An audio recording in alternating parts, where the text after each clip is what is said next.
So eto nga po mga kaparing, kaka-announce lamang po ni Mayor Vico na yung mga, bagong graduates ng Community Training Center 'no, ay makakatanggap po ng ₱4,000. Dati po ito sa ₱2,000 pero ngayon ay ginawa po ni Mayor Vico na ₱4,000 po na cash incentives para po sa mga fresh graduate po 'no, sa Community Training Center. So grabe po 'to, malaking bagay po ito para sa kanila, 'di ba? Kasi dati 2,000 pero ngayon ginawa na pong 4,000. So biruin po natin, 'di ba? Ang dami pong benefits talaga na binibigay ni Mayor Vico hindi lamang sa mga estudyante, sa mga solo parents, sa mga senior po natin, no, et cetera and so on. Pero eto rin kasama din po, 'di ba? Bukod sa mga scholarship, grabe po talaga. So ito pa kaparing, panoorin po natin yung seremonya nga po kung saan umattend si Mayor Vico. Pero bago po tayo magpatuloy, wag po kalimutan na mag-like at subscribe sa ating YouTube channel. Bye! Provincial Government ng Rizal, pinayagan po tayo magkaroon ng graduation ceremony dito. Sa lahat po ng aking mga kasama, hindi ko na po isa-isalit. Pero siyempre dito ang dalawa sa mga konsihal natin. Dalawa ito sa masisipag na konsihal natin. Councilor Simon Mandoco, Councilor Coach Paul Senogan, at sa lahat pa po ng mga opisyalis natin ng PCSTO, siyempre ng ating Community Training Center kung saan kayo po ay nakapagtapos o magsisipagtapos. At natutuwa po ako kasi ang dami po natin ngayon. Nasa more than 1,300 daw po tayo. Hindi ko lang alam kung ano yung eksaktong bilang. Meron ba ako dito? More than 1,300 nag-graduates po tayo mula sa iba't ibang mga programa. Ito po pala, yung sa BCNP natin may 819. Nasaan po yung 819 mula sa BCNP? Yung Cultural Literacy Program po natin. Ayan po sila. Yung 570 naman po mula sa livelihood. Iba't ibang livelihood programs natin. Ayun, nandun pala sila sa likod. Kita ko may mga ibang barangay officials din po tayo dito. May mga iba tayo dyan. Ito na po isa-isahin na mga kasama. Maraming salamat sa lahat ng tumutulong para lalo pang mapaganda ang mga programa ng ating pamahalaan. Isa lang naman po ang gusto natin. Isa lang po ang pangunahing layunin natin sa mga programa katulad nito.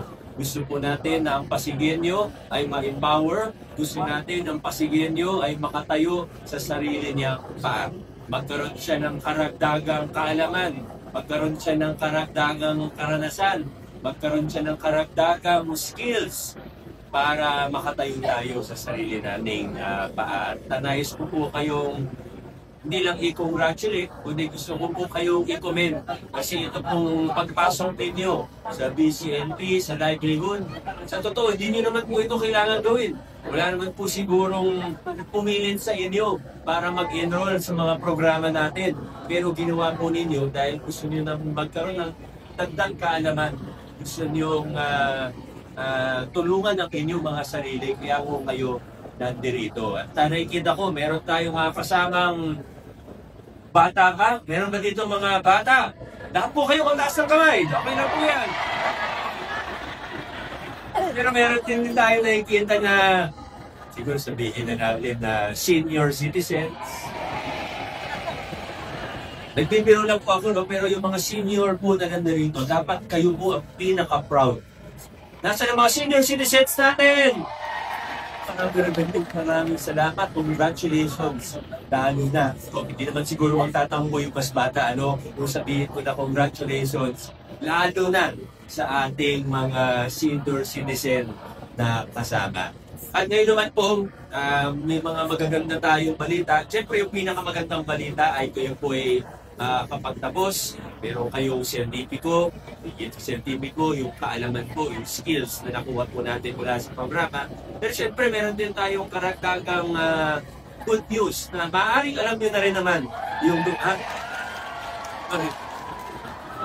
ang dali na, wala pa akong sinasabi. Alam nyo na naman pala, hindi ko na sabihin. Hindi dapat po yung mga programa tayo ni graduation. Siyempre, may konti tayong ang dagdag tulong o pandagdag pupunan. Nung nakaraan po, kasi ito pong ang ginawa po natin sa tulong ng mga city councilors natin, sa tulong ni Vice Mayor Dodot, at pati na rin sa tulong ni Congressman Roman Romulo, sa mga konsel natin.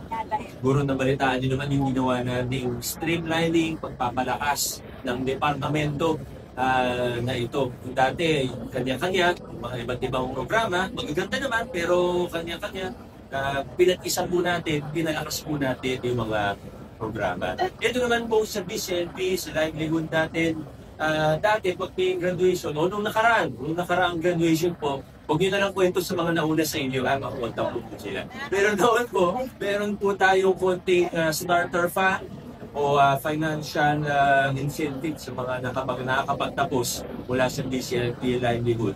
Nung huli, nasa 2,000 pesos po yung binigay po natin. Maganda rin naman, konting tulong na rin po yun.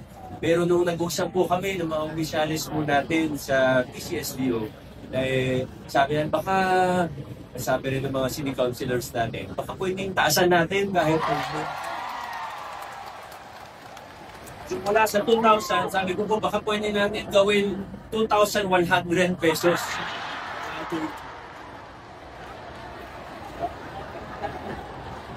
Bakit po? Gagawin na muna natin 4,000 po. Tama po ba sinasabi ko? Chinek ko lang kung tama sinasabi ko, baka wala ka ng pondo.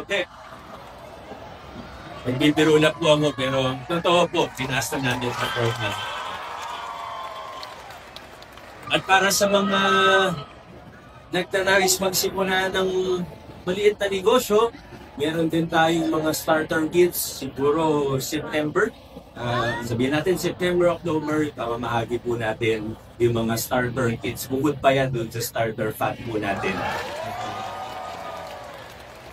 At para naman sa may mga magagandang ideya, ito nga po, talagang pinag-iisa na natin lahat ng mga programa natin para mas makatulong pa sa mga kapwa nating Masigenyo. Para sa may mga magagandang ideya para sa mga negosyo, hindi pa tayo tapos doon.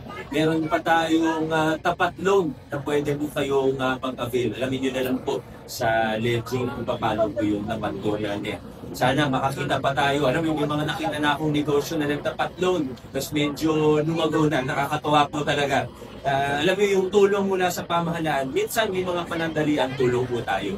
Minsan may mga, lagi rin naman po, may mga medical assistance, iba't iba financial assistance, mga naririnig po natin. Minsan, di ba, may package, may mga tulong mula sa nasyonal na pamahalaan, minsan mula sa DSWD, minsan mula sa SWAP, mula sa LGU. Pero sa totoo, yung tulong po, kahit sabihin mo, magbigay po ng malaking tulong ang pamahalaan natin, ang mga kasama natin, ang tulong na ubos, ang financial assistance, realidad ng buhay na ubos, kahit malaki po yan, mauubos at mauubos. Kaya ang gusto po natin, mga programa kung saan may empower tayo, na yung bitbit po natin, yung daladala po natin, hindi yung pang isang araw o isang buwan lang, kundi panghabang buhay. Ito po yung ginagawa natin sa programa na ito. Muli po, maraming salamat. Sana masaya po tayong lahat dito sa arena nyo doon. Masaya, makita ko lang po yung mga ngini ninyo. Masaya na rin po ako. Maraming salamat. Congratulations sa inyo. Maraming salamat po.